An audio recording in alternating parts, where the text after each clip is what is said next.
लोगों की इतनी जुर्रत हमारे बीच में आ गए।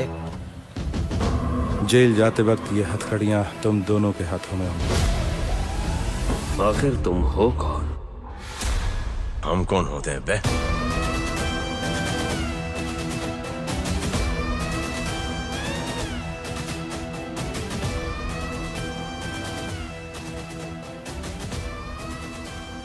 कौन बना मसीहा? किस मुसीबत में है देश? कौन है आरव? क्या हुआ आरव को? वीडियो स्टार्ट करने से पहले दोस्तों आपके लिए गुड न्यूज है। अगर आप भी सिनेमा की दुनिया से जुड़ना चाहते हैं और काम करना चाहते हैं तो डिस्क्रिप्शन बॉक्स में दिए हुए जॉब लिंक पर क्लिक करें और इस अपॉर्चुनिटी का भरपूर फायदा उठाइए। बी टाउन के बादशाह शाहरुख खान इस वक्त अपनी अपकमिंग फिल्म्स के लिए चर्चाओं में हैं और इसी लिस्ट में उनके फिल्म जवान का नाम भी शामिल है। सोर्सेस की माने तो इस फिल्म में किंग खान का डबल रोल होने वाला है। फिल्म को डायरेक्ट कर रहे हैं साउथ इंडियन फिल्म्स के सुपरस्टार डायरेक्टर एटली। शाहरुख खान के साथ इस फिल्म में नयनतारा, सानिया मल्होत्रा और सुनील ग्रोवर जैसे कलाकार भी शामिल होंगे।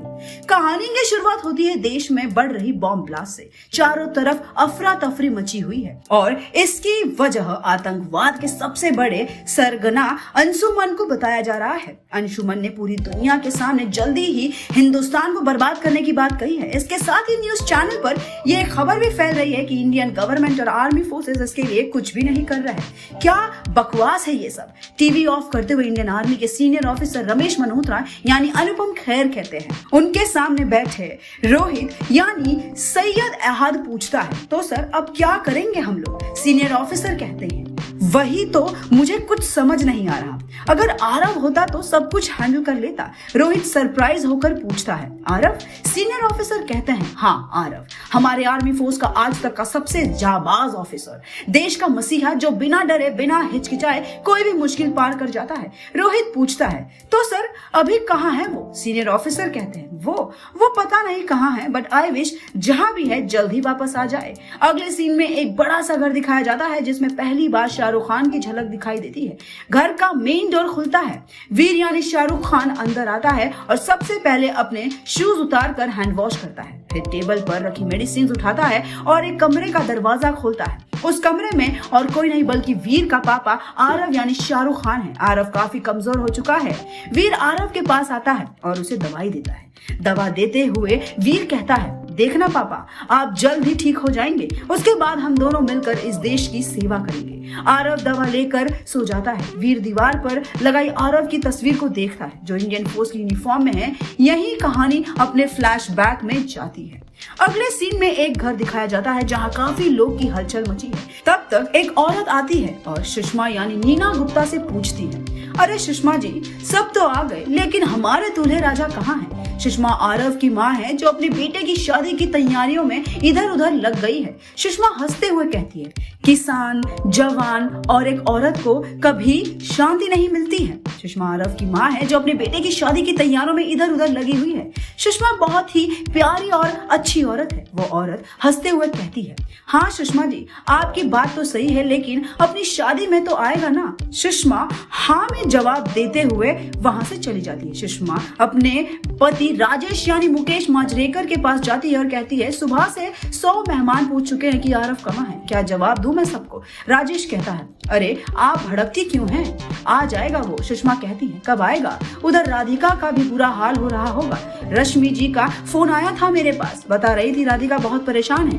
तब तक वहां आरव आ जाता है। लो आ गया तुम्हारा लाल। आरव कहता है, अरे पापा आप कुछ मत बोलिए, यहाँ मम्मी लाल पीली हो रही हैं। सुषमा कहती है, कल तेरी शादी है और आ जा रहा है तू? तुझे पता है राधिका कितनी परेशान थी? राधिका यानी श्रिया पिलगांवकर जिससे आरव की शादी होने वाली है। माँ अब मैं आ गया हूँ ना, सब ठीक कर दूंगा। आरव और राधिका की शादी का दिन आता है और धूमधाम से दोनों की शादी हो जाती है। शादी के 10 दिन बाद ही आरव को वापस अपने काम पर जाना पड़ता है। बात मत करो तुम मुझसे, शादी के पहले कहा था कि जब भी छुट्टी लेकर आओगे पूरा वक्त मुझे दोगे। आरव राधिका की परेशानी समझता है।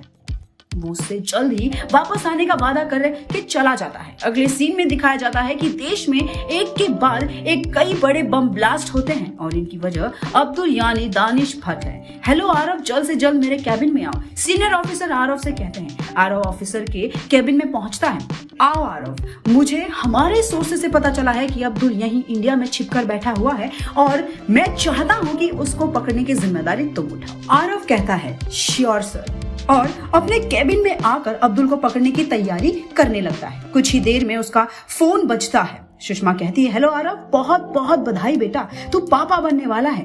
आरव ये सुनकर बहुत खुश हो जाता है। सुषमा आरव से कहती है अब बस तू जल्दी से आ जा। आरव कहता है माँ आप राधिका को फोन दीजिए। राधिका फोन लेती है। आरव कहता है राधिका मुझे कुछ वक्त लगेगा आने में, लेकिन तुम परेशान मत होना, मैं हूँ तुम्हारे साथ हमेशा। इतना कहकर आरव फोन रख देता है। अगले सीन में आरव को एक फोन आता है और वो सुबह 3 बजे ही अपने ऑफिस से निकल जाता है। आरव आंखों में काजल लगाए और कुर्ता पजामा पहनकर शहर के बड़े से मार्केट में पहुंच जाता है जो सिर्फ आधी रात के बाद ही चलती है। उस मार्केट में किसी भी बाहरी आदमी का आना मना है। आरव जैसे ही मार्केट के बाहर पहुंचता है उसे 2 आदमी रोक लेते हैं। आरव कहता है मेरा नाम फैजल है, मुझे अंदर सलीम भाई से मिलना है। वो आदमी आरव की चेकिंग करता है और उसे अंदर जाने देता है। आरव देखता है कि वहां अलग अलग तरीके के बम और बंदूकें रखी हैं।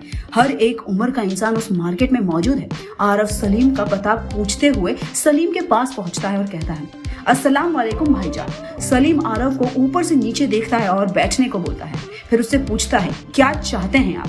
आरव कहता है वही जो आप चाहते हैं, इस मुल्क की बर्बादी। सलीम खुश हो जाता है और आरव यानी फैजल से कहता है तब तो आप हमारे बहुत काम के आदमी हो। सलीम उसे अपने बॉम्ब और बंदूकें दिखाता है। आरव कहता है भाईजान मेरे पास भी ऐसे कई सारे बॉम्ब और बंदूकें हैं जिनका निशाना कभी नहीं चूकता है। सलीम उन्हें देखने को बोलता है। आरव कहता है वो सब बाहर उसकी गाड़ी में रखे हैं। सलीम आरव के साथ बाहर आता है। गाड़ी में देखते हुए सलीम कहता है कहाँ है बॉम्ब फैजल? आरव सलीम को कनपट्टी पर बंदूक रखते हुए कहता है तुम्हें क्या लगा तुम तक कोई पहुंच नहीं सकता?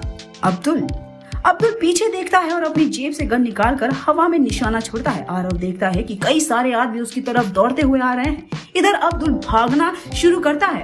उसे भागते हुए देख आरव उसे गोली मार देता है। तब तक एयरप्लेन आता है और आरव को उन आदमियों के बीच से उठा लेता है। तुम पागल हो गए थे क्या आरव? सीनियर ऑफिसर आरव से कहते हैं। आरव बताता है कि उसे जो ठीक लगा उसने उस वक्त पर वही किया। सीनियर ऑफिसर अब्दुल के मरे हुए पकड़े जाने पर गुस्सा करते हैं और आरव को कल का इंतजार करने को बोलते हैं। आरव परेशान होकर अपने कैबिन में बैठा होता है। तब तक उसके पास फोन आता है और आरव फोन रखकर रोने लगता है। क्या है आरव के रोने की वजह? जानने के लिए बने रहिए हमारे साथ और स्टोरी से जुड़े व्यूज कमेंट सेक्शन में जरूर बताइए।